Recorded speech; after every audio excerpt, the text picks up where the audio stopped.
Oral questions. Questions orales. The Honourable Leader of the Opposition. Plus de coûts, plus de... More costs, more taxes, higher debt.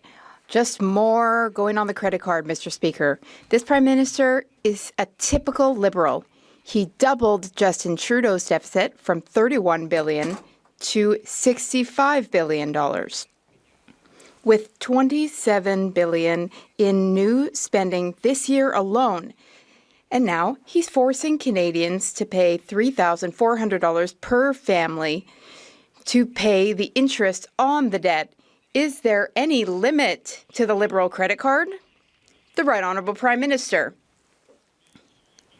Mr. Speaker, there is no limit to opportunities and possibilities for Canada. The spring economic update is just the next step in our plan to make Canada stronger, more resilient, more independent. We are implementing half of our initiatives to strengthen affordability, to make life more affordable for Canadians. We are also enhancing and strengthening our fiscal position, which is the strongest in the G7. Il vient de voler des lignes de... He just stole Justin Trudeau's talking lines. But he doubled just Mr. Trudeau's deficit. This Prime Minister has given Canadians the worst food inflation in the G7. His costly credit card budget is making Canadians pay $60 billion on debt service charges, more than we spend on GST or on healthcare. So the government is spending more on bankers than it is on nurses and doctors. Why? The Right Honourable Prime Minister. Mr. Speaker, I understand why the opposition leader seems obsessed with the former Prime Minister. He's obsessed with the past. This government is focusing on the future, though, the future of this great country. We have a plan to strengthen the second fastest economic growth in the G7. And we have the best fiscal position of the entire G7. We are building a strong Canada for all, Mr. Speaker.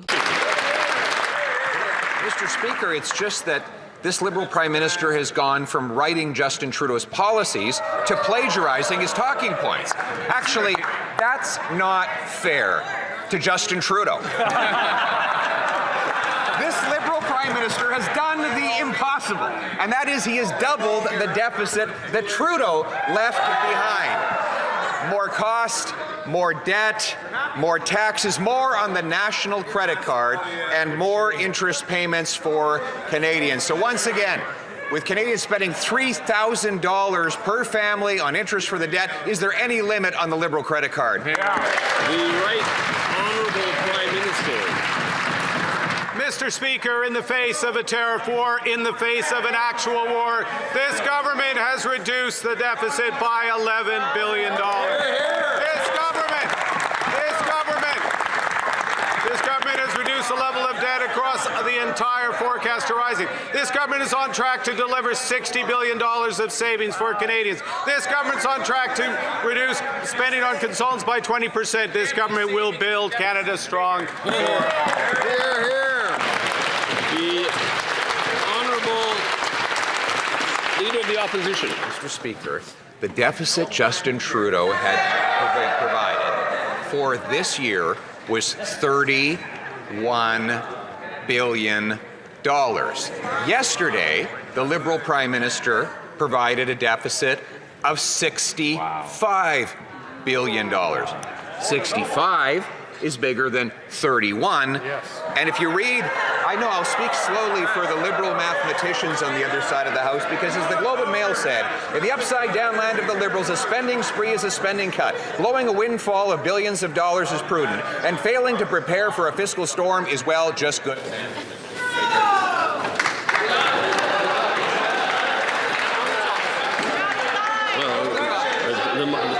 Time's up.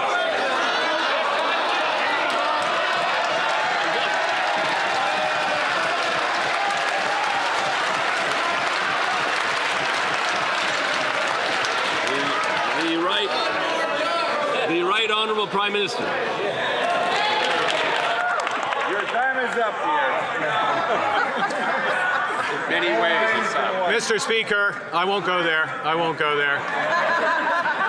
Mr. Speaker, this government's focused on affordability. Half of the measures in the update are to make life more affordable Canadians. Reducing, and June 5th, look forward 12 million Canadians to getting a check to help with groceries and essential. Lower cost of gasoline. But we're building the country strong for all, including Canada's youth, the biggest investment in apprenticeships in our history. The Honourable Leader of the Opposition. Liberals are like the Bourbon dynasty. They learn nothing and they forget nothing. Over the last decade, they told us that if we racked up the credit card, that somehow it would grow the economy. What did we get? We got the worst growth in the G7, the highest housing costs in the G7, the worst household debt in the G7, the worst investment per worker in the G7. And now it's deja vu all over again with the Prime Minister repeating exactly the same policies. More debt, more costs, more taxes. He's just another Liberal. Will this Prime Minister recognize that Canadians are paying for his mistakes? The Right Honourable Prime Minister. Mr. Speaker, Canadians will not forget that the member opposite voted against childcare, voted against pharmacare, voted against dental care, voted against the groceries and essentials benefit that Canadians are going to see $500 checks in a few weeks. Mr. Speaker, Canadians will see the second strongest growing economy in the G7. They would like to forget. Is my time up? The Honourable Leader of the Opposition. Mr. Speaker, this Liberal Prime Minister has been wrong about every major economic issue of the last decade. He was wrong to push for bigger and broader carbon taxes. Wrong to say that we should leave 50% of our oil in the ground. Wrong to oppose the Northern Gateway Pipeline. Wrong to say COVID would lead to deflation. Wrong to say money printing would not raise the cost. Wrong to say that affordability is the best that it's been in a decade. He keeps getting it wrong, Mr. Speaker. Yesterday, he repeated the same mistakes. When will he realize that the more he gets it wrong, the more the Canadian people have to pay? The Right Honourable Prime Minister. Mr. Speaker, wrong on crypto, wrong on Brexit. I could go on. But you know what this government is right on? You know what this government is right on? It's about cooperative federalism. It is working with the great province of Alberta to make sure that Canadian energy powers the world.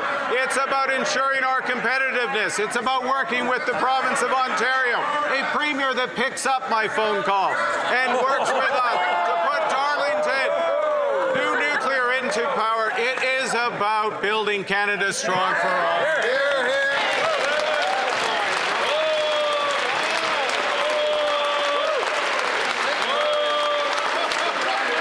L'honorable député de The Honourable Member for Belleuil-Chambly. Mr. Speaker, these past few days, the Prime Minister claimed that 85% of Canadian exports to the U.S. were protected under CUSMA and that tariffs that are applied to Canada are among the lowest that the U.S.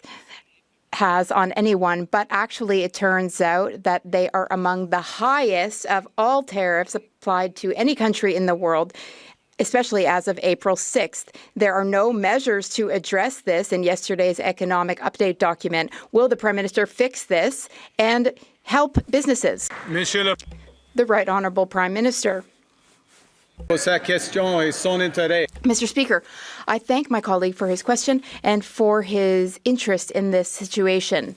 The government is currently working on measures to help workers and businesses in the steel, aluminum, copper, and derivative product industries, and we will announce those measures in the coming days. député de Belleuil-Chambly. The Honourable Member for Belleuil-Chambly.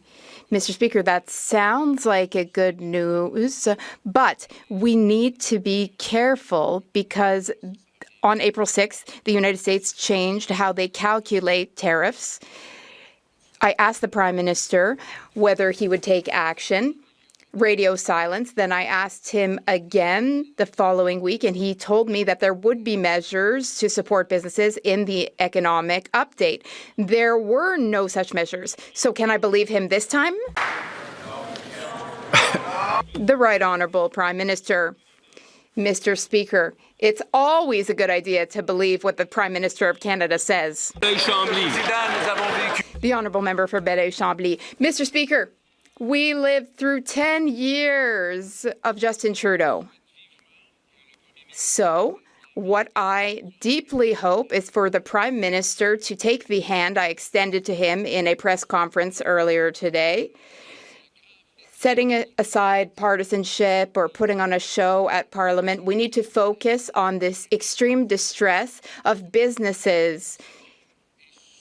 We want these businesses who are hit hard by American tariffs to receive significant immediate relief. The Right Honourable Prime Minister. Mr. Speaker, myself and the Minister of Industry and our other colleagues, we guarantee Canadian businesses and workers who are impacted by new American threats and new tariff calculations, we guarantee them that the action we will take to help them will be enough, more than enough, and it will be swift. This Prime Minister is just another costly Liberal. He gave himself a gold medal for the highest deficit outside of COVID in Canadian history in his November budget. Yesterday, he gave himself a silver medal for having the second highest with his credit card budget.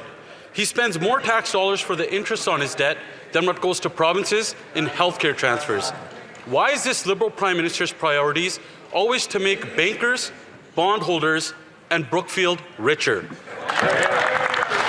Honourable Minister of Jobs and Families. I have great news for skilled workers all across this country and everybody who wants to join the skilled trades.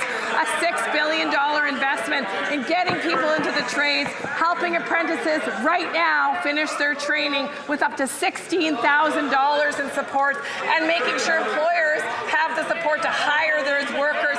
In fact, Robert Couturin from the Canadian Building Trades Union says it's a strong statement of support and respect for Canada's skilled trades workers. I guess I'll vote against those workers too, eh?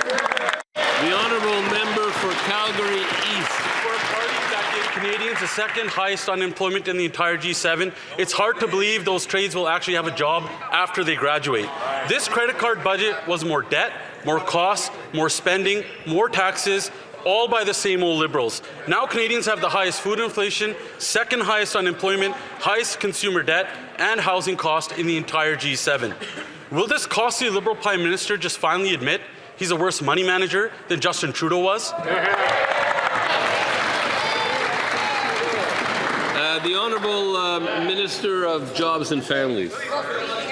Mr. Speaker. This is what Sean Strickland said. He's the Executive Director of the Canadian Building Trades Union. He said, you know what, our members work hard, often far from home, to build Canada, but today's measures will be felt at kitchen tables across the country. And he said that this announcement demonstrates a strong commitment to helping Canada building trades meet the moment by investing in increased capacity for training, apprentice supports, support for youth. Mr. Speaker, no matter what idea and no matter who endorses it, they vote against it. Shame on them. The Honourable Member for Chilliwack Hope. These same old costly Liberals have continued their decade of credit card budgeting. More costs, more debt, more taxes, more of the same. In fact, this costly Liberal Prime Minister is now doubling the Trudeau deficit. He's literally doubling down on the failures of the past. Failures that have delivered the worst housing, worse food inflation, and worse economic growth in the G7. When will this Liberal Prime Minister end his costly credit card budgeting so Canadians can afford to put food on the table and keep a roof over their head?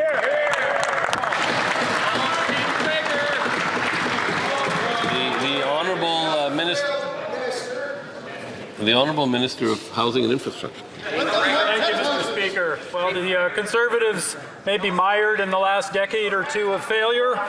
This government is focused on the future and delivering today. Mr. Speaker, this spring update This spring update, Mr. Speaker, has an incredible opportunity for young Canadians. Up to 100,000 Canadians will have access to training and support to build the affordable homes, the community infrastructure that this country needs to build Canada strong. Thank you. The honourable member for Chilliwack Hope. Mr. Speaker, I understand why that minister wouldn't want to talk about the past, given his horrendous record on housing in the city of Vancouver. Mr. Speaker, it's the same old story with these same old Liberals. Even Liberal-friendly columnists like Andrew Coyne have finally taken notice, saying Canada's new government is no more interested in arresting our economic decline than Canada's old government. Canadians are maxed out. They can't afford the same reckless Liberal policies of the last decade. So why have the Liberals doubled Justin Trudeau's deficit, doubled down on the costly credit card budgeting, and forced Canadians to pay more for gas, groceries, and housing?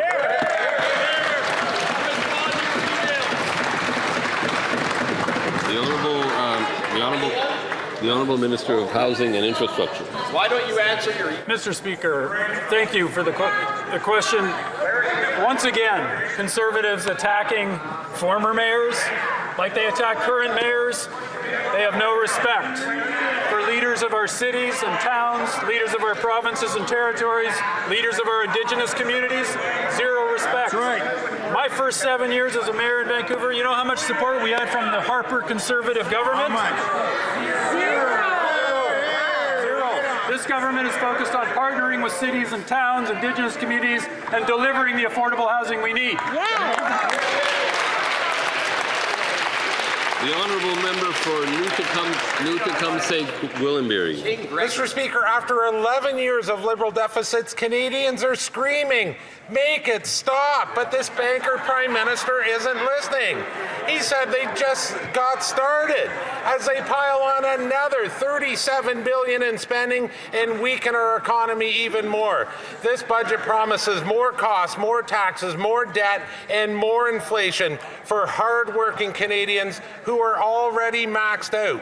Why are Canadians paying the price for this Liberal government's out-of-control spending? The Honourable Secretary of State for Labour. I have a lot of respect for that member, but look let's hear.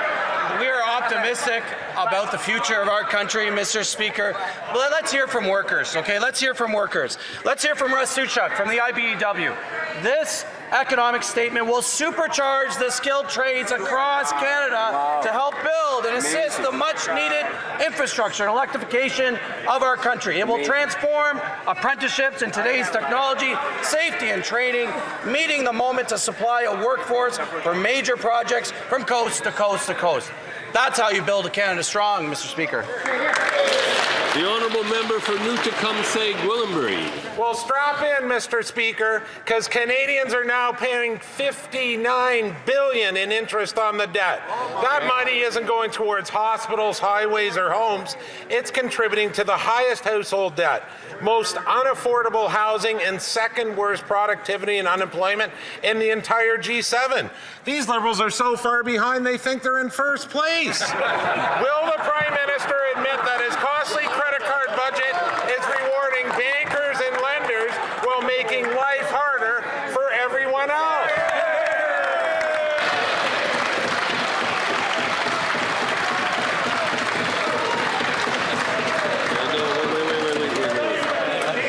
The Honourable Secretary of State for Labour.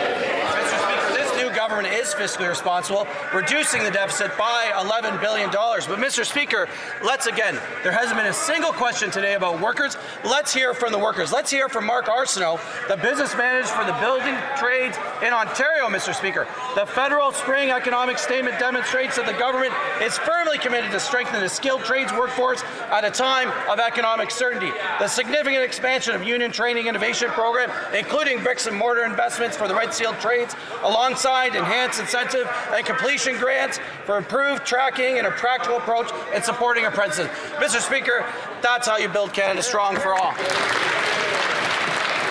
The honourable member for Terranova, the Peninsulas.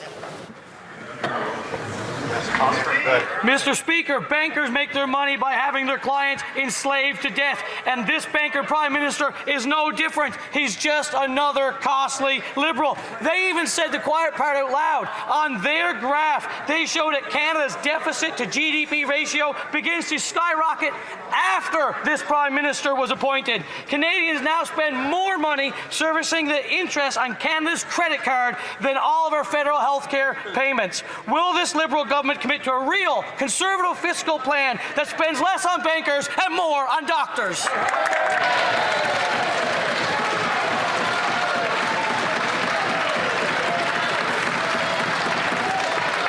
The Honourable Minister of Fisheries and Oceans.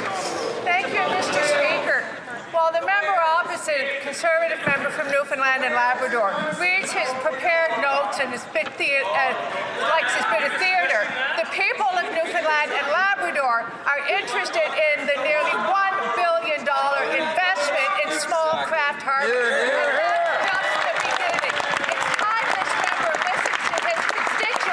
And puts the work first. The theatrics can come in the school play.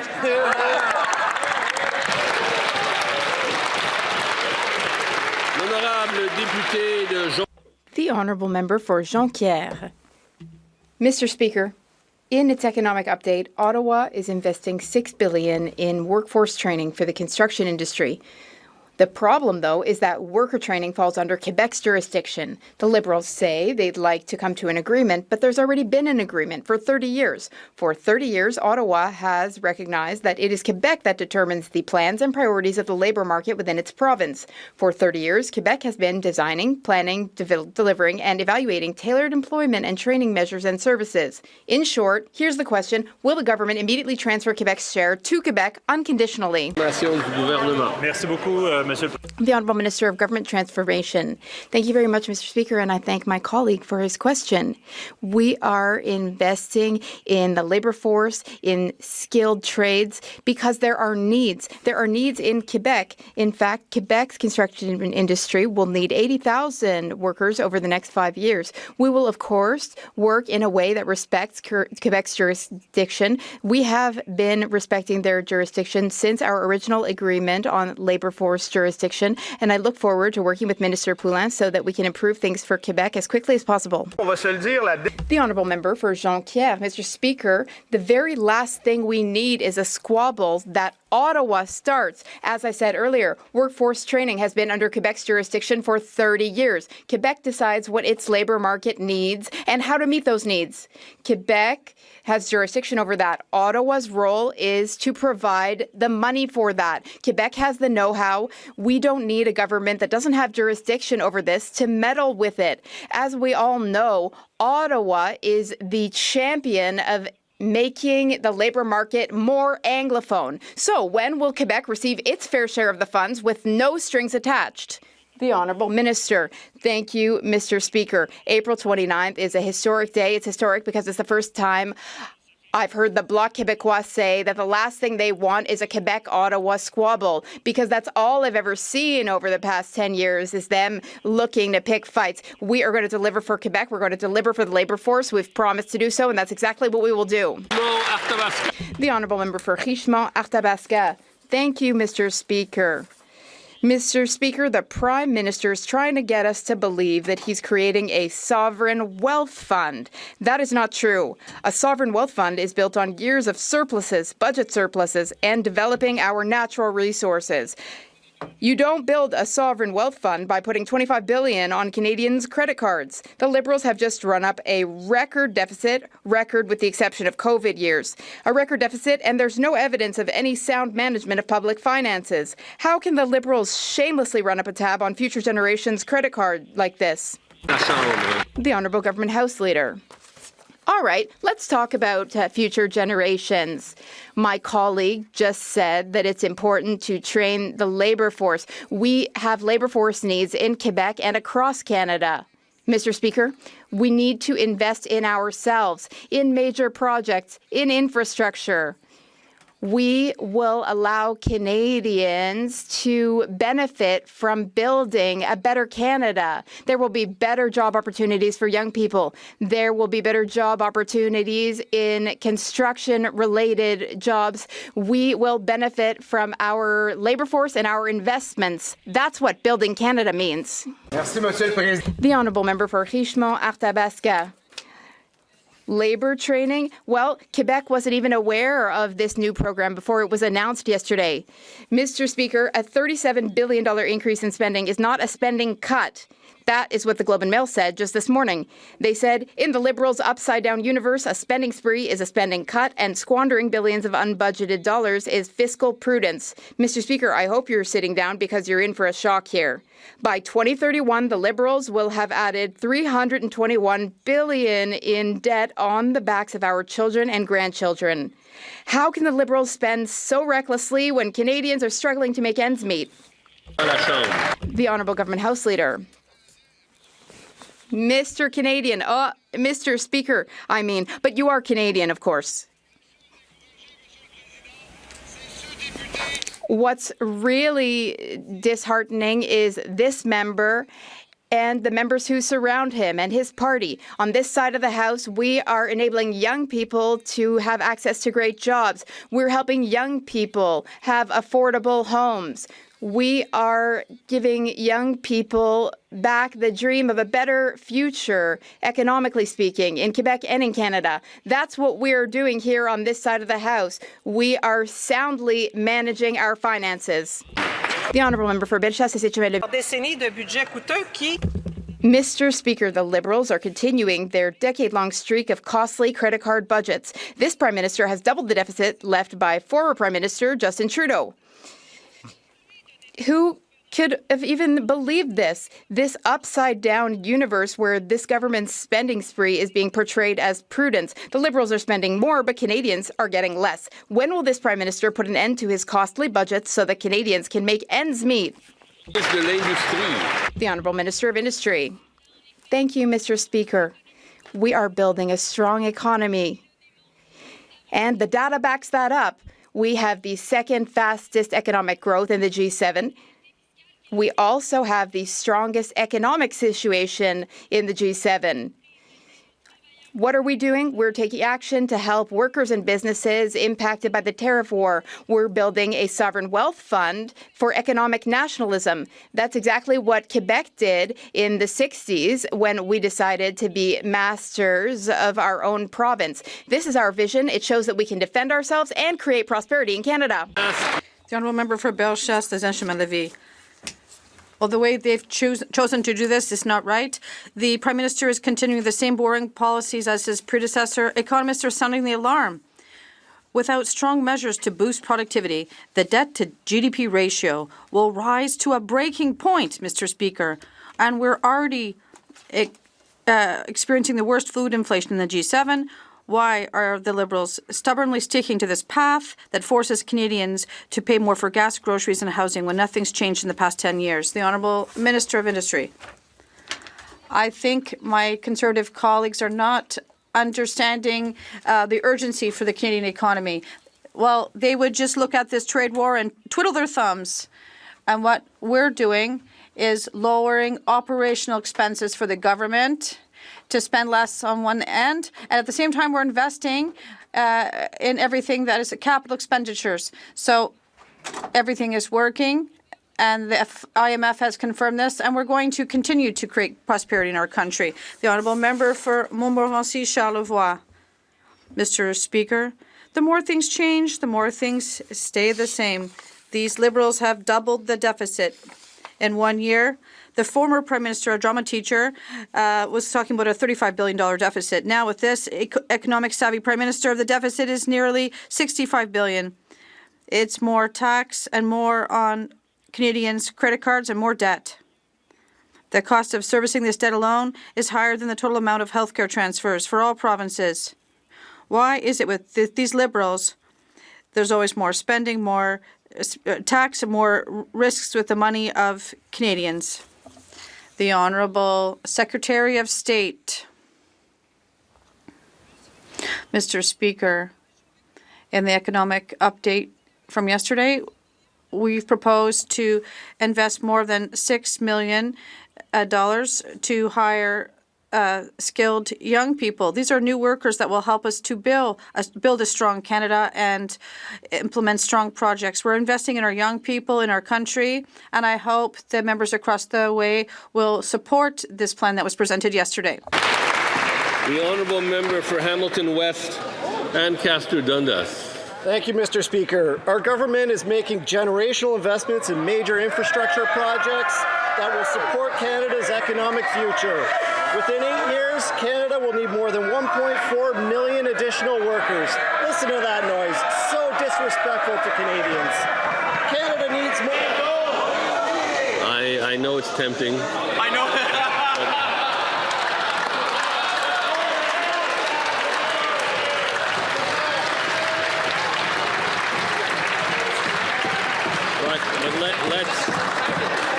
Let's set a new tone. Let's set a new tone. The honourable member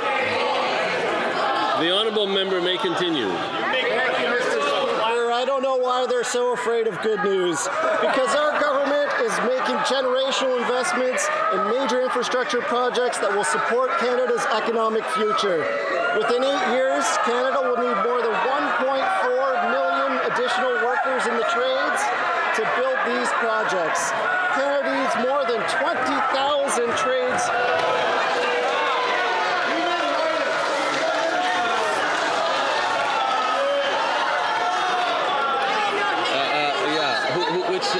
I don't see any minister standing. There is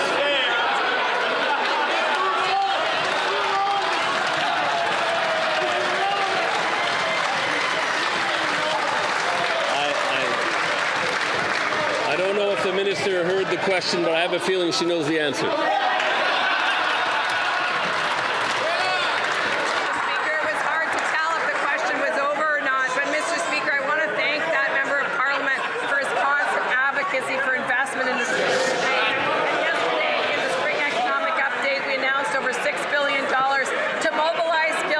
Workers, up to 100,000 new opportunities for young workers across this country, 16,000 income top-up for apprentices, helping them get through that training pipeline, support for employers to make sure they can hire those apprentices. Mr. Speaker, this is good news for the skilled trades. The only question we have is, are they going to vote against these workers, Mr. Speaker? Will the Conservatives vote against Canadian workers? Okay. The honourable member for Kildonan St. Paul. The upside-down land of Liberals, a spending spree is a spending cut. Blowing a windfall of billions of dollars is prudent, and failing to prepare for a fiscal storm is, well, just good fiscal management. That's the scathing review from the Globe and Mail editorial board, Mr. Speaker, because yesterday the Liberals promised Canadians they would continue their decade of massive deficit spending, which means rising cost of living for Canadians will also continue with no end in sight. So when will this Liberal Prime Minister finally show some responsibility, some fiscal restraint, so that Canadians can afford to live? The Honourable Minister for Northern Arctic Affairs. Thank you. Mr. Speaker, you know what Manitobans want, especially young people? They want a job. They want opportunity. Right. And that's what this government is delivering.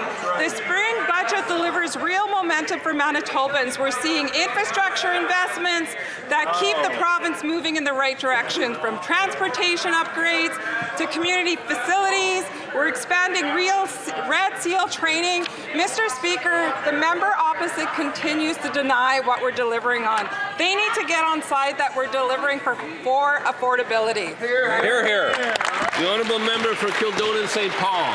Liberals can dress this up however they like, but there is a glaring omission in the fiscal update, and it's urgency. They have no urgency in resolving the U.S. tariff dispute that's costing thousands of Canadian manufacturing jobs. And what's worse, according to the Financial Times, Canada's leading industry groups say the Prime Minister's efforts to cut red tape is floundering, costing the country billions more in trade losses than Donald Trump's tariffs. But Liberals have no urgency to resolve that issue either, despite it being 100% in their control. So rather than massive deficits, why don't they cut red tape so our workers and industries can survive?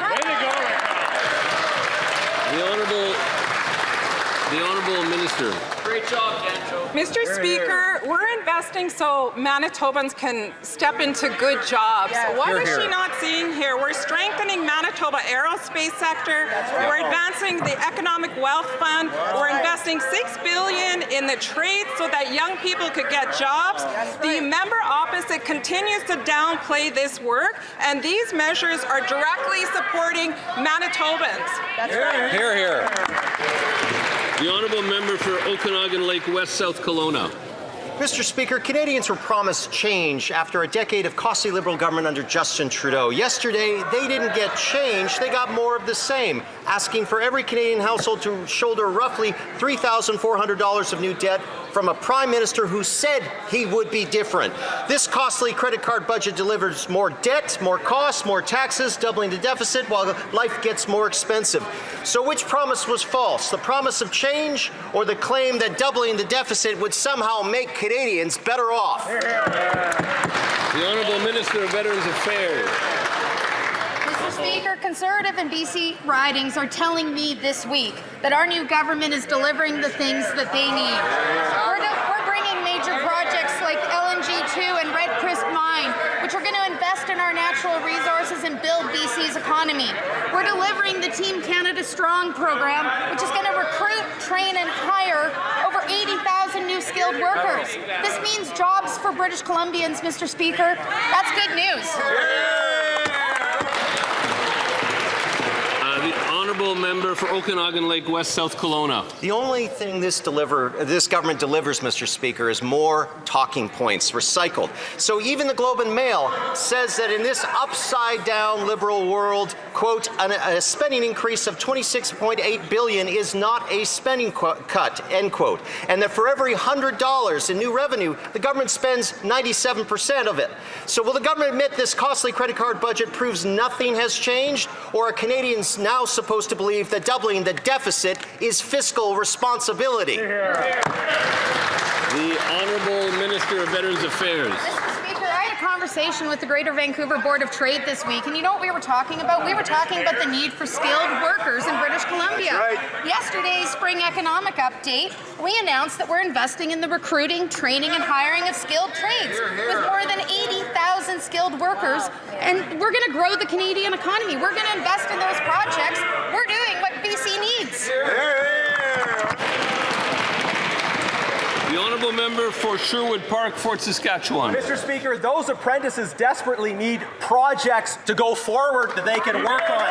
Now, Canada faces an unemployment crisis most severe among youth, yet this Liberal costly credit card budget plans further increases to EI premiums. Increasing the tax on jobs now will make it harder for businesses to create jobs and make the jobs crisis even worse. Why are Liberals paying for their costly credit card budget with further tax increases on jobs? The Honourable Minister of Energy and Natural Resources. Mr. Speaker, they only read half the newspaper, obviously. If they would have read the other half, they would have seen the CEO of Shell say it's never been as attractive a time to invest in the energy sector in this country.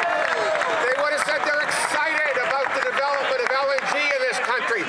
They're excited about the jobs that are going to be created. They should read the rest of the paper, Mr. Speaker.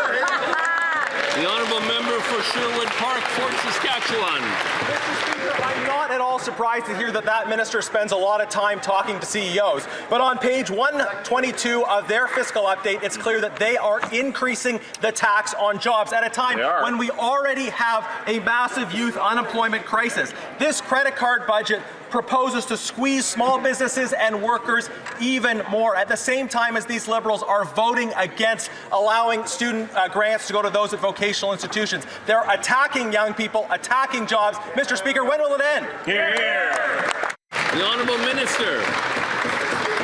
Instead of reading the paper, you should go online and see that we actually cut CPP deductions from paychecks.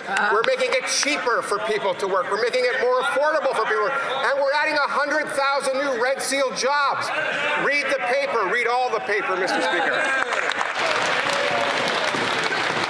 The Honourable Member for Leduc, Wetaskiwin. Mr. Speaker, in 2015, Canada had a balanced budget and the richest middle class in the world. Coming out of a global economic meltdown, Canada's federal debt stood at $616 billion. Yesterday, we found out that after a decade of Liberal economic experiments funded on the National Credit Card, our debt this fiscal year will hit $1.4 trillion. The Liberals are trading away Canadians' future prosperity to fund this tiresome daily Liberal QP routine of riffing off ever-increasing lists of things they're charging to the National Credit Card. Is there someone over there with the courage to stand up and say, enough is enough? The Honourable Minister of Foreign Affairs. Mr. Speaker, it is clear that Canada has one of the strongest positions fiscally in the G7, and in addition to maintaining and growing that position, we are also delivering for Canadians $6 billion investing in the skilled trades, more than $700 million for athletics in this country from playground to podium.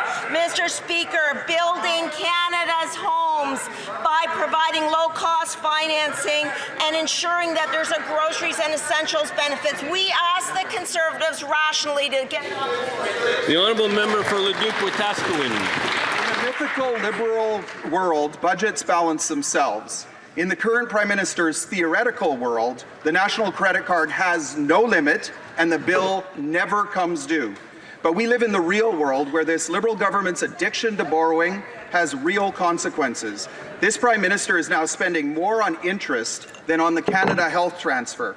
According to his own economic update, this is quite astonishing, Mr. Speaker, in 2030, the entire deficit will go to paying interest on debt the Liberals have added since being elected.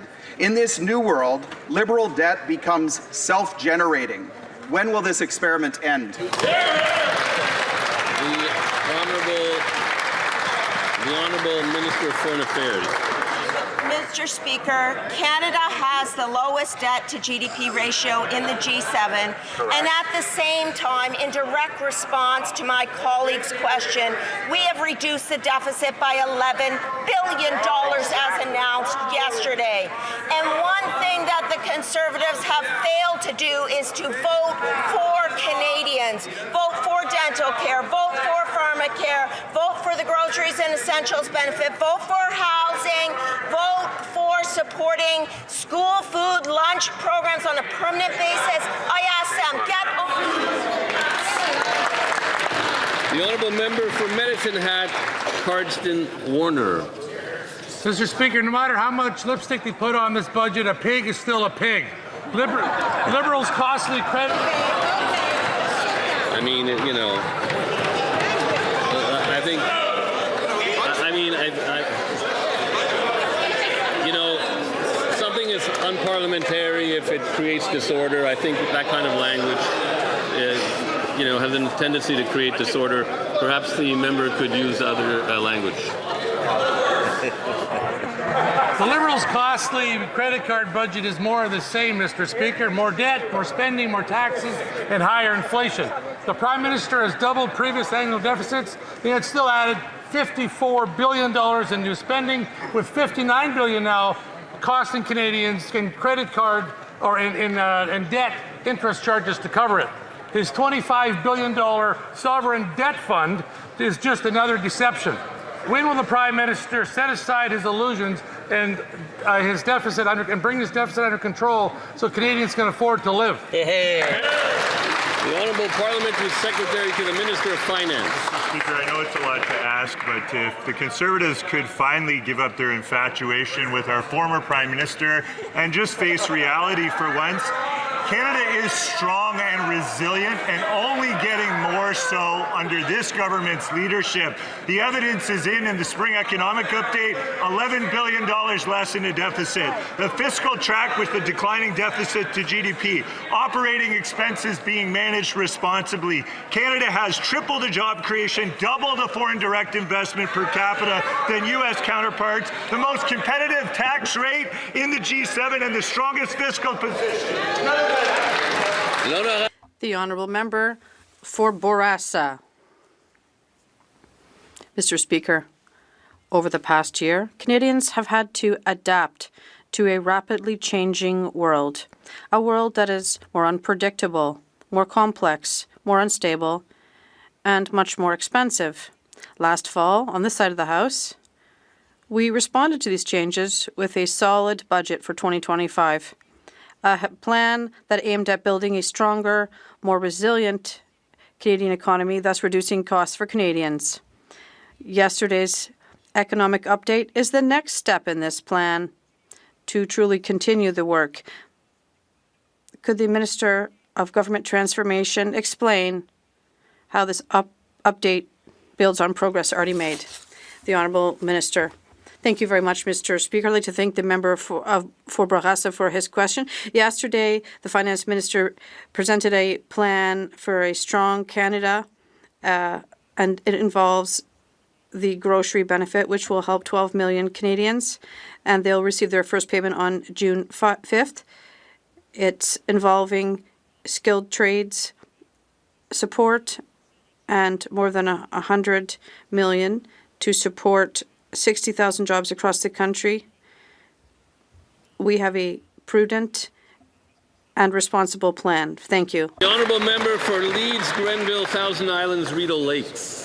This Liberal Prime Minister's costly budget is going to add another $37 billion in new debt this year, continuing his Liberal predecessor's tradition of borrowing and spending. What's worse is that interest alone on the national debt will be an additional $59 billion this year, which is $3,400 for every Canadian who's already struggling with the rising prices of gas and groceries and housing. This Prime Minister has the opportunity to show he's not just another Liberal. Will he instead break from type and offer relief and affordability for Canadians? The Honourable Secretary of State for Financial Institutions. Mr. Speaker, while the former Prime Minister lives rent-free in their heads, this Prime Minister is focused on an economy for all Canadians. That's why yesterday's spring economic update, we announced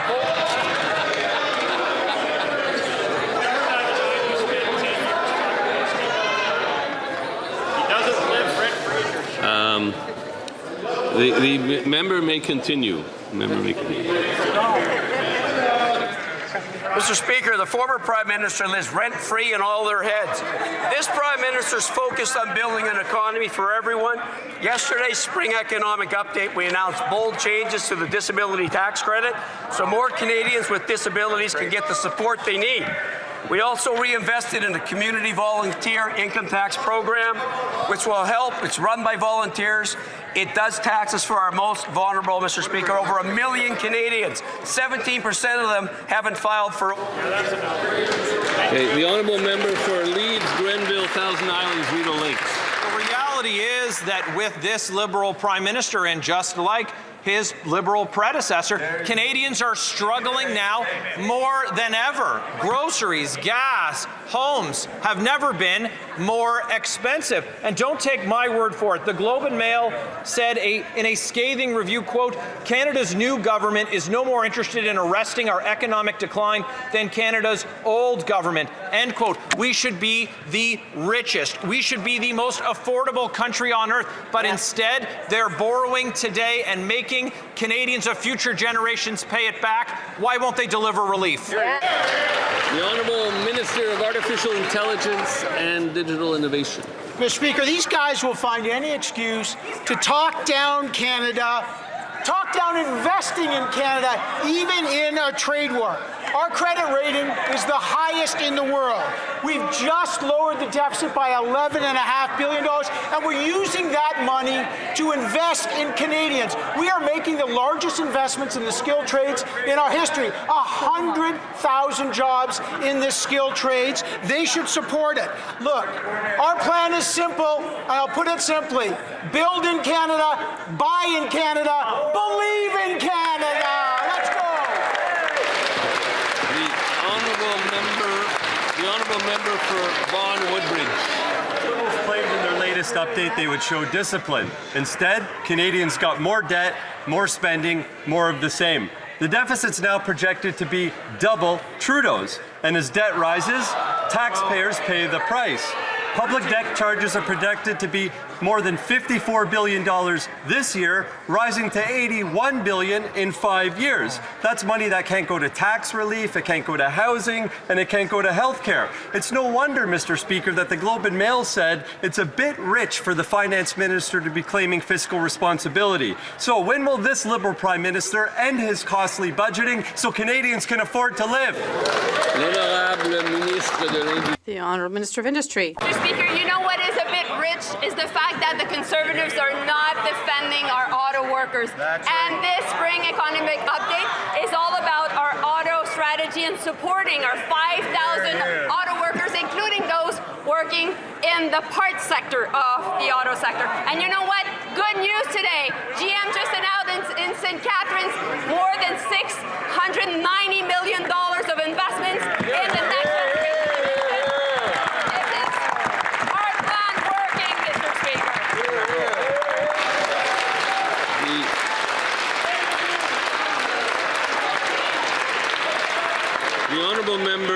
The honourable member for Richmond East, Steveston. Mr. Speaker, respecting the spirit of truth and reconciliation, Richmond residents in my hometown are seeking clarity following last summer's Cowichan decision and recent federal agreements with First Nations in British Columbia. To dispel this misinformation, it's important that we continue to provide clear, factual information and constructive leadership as Canada moves forward with the important work of advancing reconciliation. Can the Prime Minister outline the government's position and explain how the government is working collaboratively to uphold reconciliation while protecting private property rights for residents and businesses?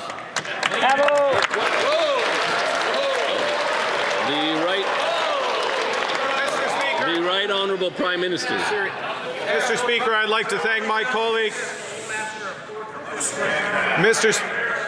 Important question that has been a subject of debate, so it's very important to hear the answer. The Right Honourable Prime Minister. Thank you, Mr. Speaker. I would like to thank my colleague for this important question. Private property rights are fundamental, and this government, indeed this House, will always protect them. This government fundamentally disagrees with the BC Supreme Court's decision on Cowichan. We immediately appealed that decision alongside the government of BC, the City of Richmond, and other First Nations. We will always advance viable legal arguments to protect private property. Federal agreements, including agreements about Aboriginal title, have always and will always protect private property. No modern treaty, negotiated agreement, or federal approach.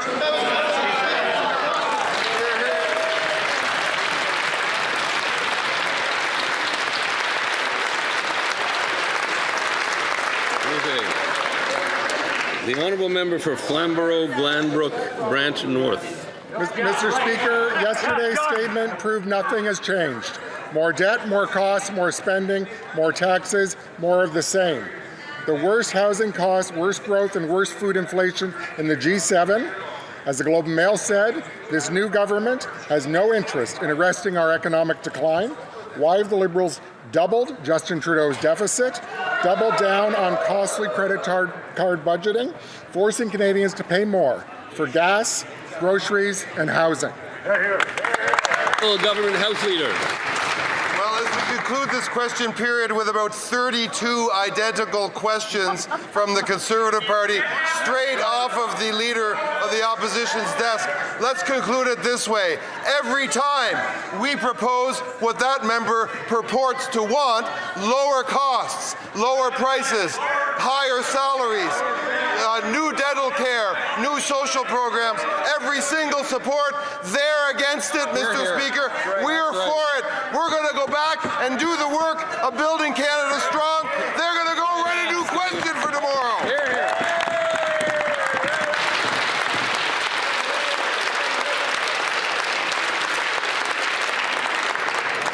The Honourable Member for Courtenay Alberni. Mr. Speaker, the Liberal government's decision to end the Canadian Corps of Commissioners preferential contracting threatens jobs for veterans who rely on it for stable work after service, while potentially shifting contracts to for-profit firms. For decades, the commissionaires have supported their transition from serving our nation in the Canadian Armed Forces or the RCMP with dignity. Why is the Minister of Veterans Affairs moving ahead without any consultation with the commissionaires? And will she instead reverse these arbitrary procurement changes before veterans pay the price? The Honourable Minister of Veterans Affairs. Mr. Speaker, government policies must evolve as the goals they speak to change. In 1945, the first right of refusal was designed to respond to the needs of soldiers returning from war. Today, this policy no longer meets the needs of veterans. Today, the average age of a releasing veteran is 34. They have a range of transferable hard and soft skills. These skills are in demand in the Canadian economy. Mr. Speaker, Guard Services will continue to be one option for veterans, and I will continue to advance all options for veterans. I wish to draw the attention of members to the presence in the gallery of the Honourable Brian Jean, Minister of Energy and Minerals, and the Honourable Nathan Neudorf, Minister of Affordability and Utilities, both for the province of Alberta.